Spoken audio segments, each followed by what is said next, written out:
بسم الله الرحمن الرحیم. یو ځل بیا ښه راغلاست ګرانو لیدونکو. راځم نن درته په دوه ټریکونو باندې خبرې کړم. یو خو دا ټریک دی چې موږ څنګه د سی ام ډي لارې دغه کوم خط سټایل بدلولی شو. یو دا او بل چې دی یو نوی ټریک دی چې دې سره تاسو اشنا هم نه یاستئ، نو دا به تاسو اوس وګورئ. زه راځم اول سی ام ډي ته، وینډوز پلس آر سیم ډي، دا به زه لږ غټ کړم. سیده دلته زه غواړم چې د دې خط یا د ویډیو رنګ بدل کړم، کلر یې بدل کړم. زه دلته ورته لیکم ماله باید ټول کلرونه راکړه که نه، ماله به ټول کلرونه راکړه، نو زه به ورته ولیکم چې کلر COLOR کلر، سیده فاصله جی. نو دا انټر کړئ تاسو. دلته یې درته لیکلي چې بلیک 0 سیده، بلو 1، ګرین 2، همداسې په ترتیب سره یې دله درکړي دي. دې پله بیا ګری خړ سیده، لایټ بلو، همداسې لایټ ګرین. نو دغه رنګونه تاسو ورکولی شئ، صرف ورته دغه لیکئ. نو زه اوس راځم ورته لیکم چې کلر COLOR کلر څه شو، ورته لیکم چې 5 پرپل، ګورئ چې بدل یې که. زه ورته وایم چې نه ما دا نه دی په کار، ورته ولیکه چې کلر OR کلر او فاصله ورته ولیکه چې 6، صحیح ده، انټر یې کړه. او که دا هم نه وي خوښ نو بیا ورته ولیکه چې کلر COLOR کلر، فاصله ورته ولیکه چې 4، صحیح ده.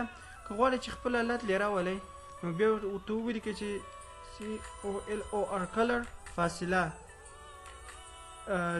0A. نو دا تاسو انټر کړئ، خپل حالت له به راشي. ښه، نو دا ټریک په دې ډول شو.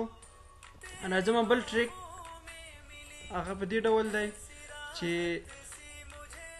د اول ځل لپاره زه یو چا له کمپیوټر ورکوم او هغې پسې څارنه وکړه چې دا کوم ځای له په ډرایوونو کې زما تلی ده، کومه ډیټا کتلې ده، نو دغه څخه به ماته ویډیو یا تصویران وباسي. نو زه راځم په وینډوز به ونیسئ او آر به ورسره پریس کړئ، سیده. نو تاسو به ورته ولیکئ چې PSR، دا به انټر کړئ. دلته تاسو له ګوره دغه علامه راغله، سټارټ ریکارډ، بیا سټاپ ریکارډ ده، بیا ایډ کامنټ ده، سیده. نو تاسو به دلته سټارټ ریکارډ کړئ، سیده، او دا به مینیمایز کړئ. کله چې دا مینیمایز کړئ نو تاسو په مثال که هغه باندې بندیز لګولی چې د ډرایوونه له به نه ځئ، خو هغه بیا هم لاړ، نو تاسو بیا هغه څارلی شئ. هغه څنګه؟ داسې مثال که زه راغلم کمپیوټر مې خلاص کړ، بیا راغلم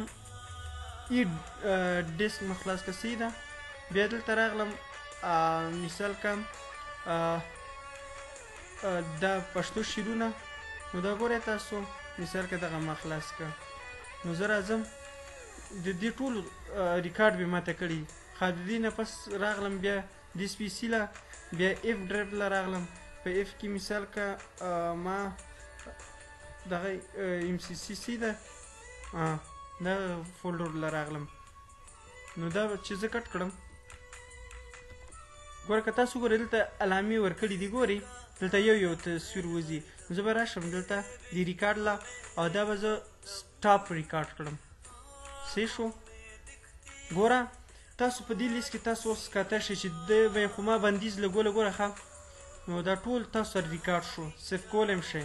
تاسو راځئ، ګوره اول چې دلته راغی، سیده، بیا ګوره زما ای ډرایو ته ننوت او که نه په دې کلیک کړو، بیا راشه دلته، ګوره د یې خلاص کړو، سیده په دې کې پښتو شعرونه، ګوره کلیک خو ګورئ تاسو.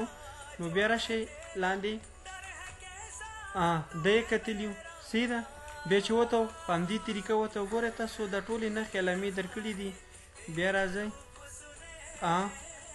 ښه، د دې نه وته ده، بیا ډیسکټاپ له راغلی، په هغه باندې کلیک کړی، ګورئ، نو ټول ریکارډ یې تاسو ته ښکاره کړی دی، دا تاسو کتلی شئ،